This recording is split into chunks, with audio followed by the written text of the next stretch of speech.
હાલતમાં છે અને અમે જ્યારે સવારે અહીંયા આગળ 5:30 વાગે છોકરીને લઈને આવ્યા તો ડોક્ટરો ઉઠેલા જ હતા. અમે ડોક્ટરને ઉઠાવ્યા અને કીધું કે અમારી છોકરીને વોમિટિંગ થાય છે, અમે અહીં 70 કિલોમીટરથી દૂર આવ્યા છે, અમારી છોકરીની ટ્રીટમેન્ટ કરો. તો ડોક્ટરે અમને ક્વેશ્ચન કરે છે ઉપરથી કે તમે અહીંયા ઇમરજન્સીમાં શું લેવા લઈને આવ્યા. એટલે મતલબ કે અમારી ભૂલ છે, અમારે લઈને નતા આવ્યા, એમની ઊંઘ નથી બગાડવાની. એમનો કહેવાનો મીનિંગ એ હતો કે અમારી ઊંઘ નહીં બગાડવાની તમારે એવું.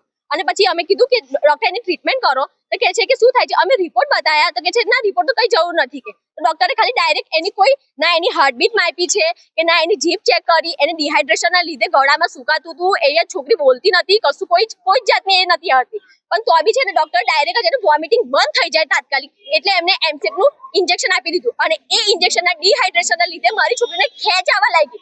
મેં ડોક્ટરને સામેથી કીધું કે ડોક્ટર એને એડમિટ કરવાની જરૂર છે તો ડોક્ટરે મને સામેથી ના પાડી કે ના એડમિટની કોઈ જરૂર નથી. કેમ કે ડોક્ટરોને સૂવું હતું એટલા માટે.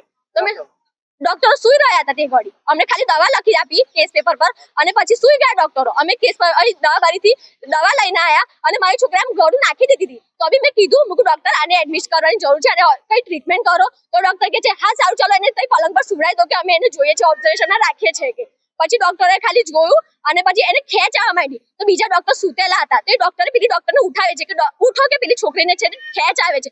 તો એ ડોક્ટર ઉઠતા જ નથી, સુતેલા પલંગ પર બસ બેહી જ રહે છે, ખાલી જોયા જ કરે છે મારી છોકરી. હું એમને રિક્વેસ્ટ કરું છું કે મેડમ ઉઠો, પ્લીઝ ઉઠો, મારી છોકરીને કઈ ટ્રીટમેન્ટ કરો, એને ખેંચ આવે છે. તો બી મેડમ કશું જ નહીં કરતા. અમને એવું કહે છે કે તમે ક્યારના શું કરતા હતા. ઉપરથી અમને ક્વેશ્ચન કરે છે કે તમે ક્યારના શું કરતા હતા, અમને ક્વેશ્ચન કરે છે.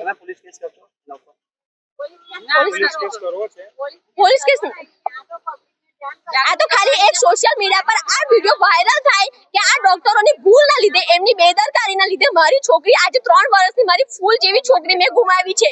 તો મહેરબાની કરીને કોઈ બી પેરેન્ટ્સ આજ પછી મારા જેવી ભૂલ ના કરતા અને મહેરબાની કરીને એસએસજી હોસ્પિટલમાં, ચિલ્ડ્રન હોસ્પિટલમાં હાથ જોડું છું, કોઈ દિવસ બી તમારા બાળકને ઇમરજન્સીમાં લઈને ના આવતા, નહીં તો આ ડોક્ટરો એમની ઊંઘ ના બગડે એના લીધે તમારા બાળકને મારી નાખશે.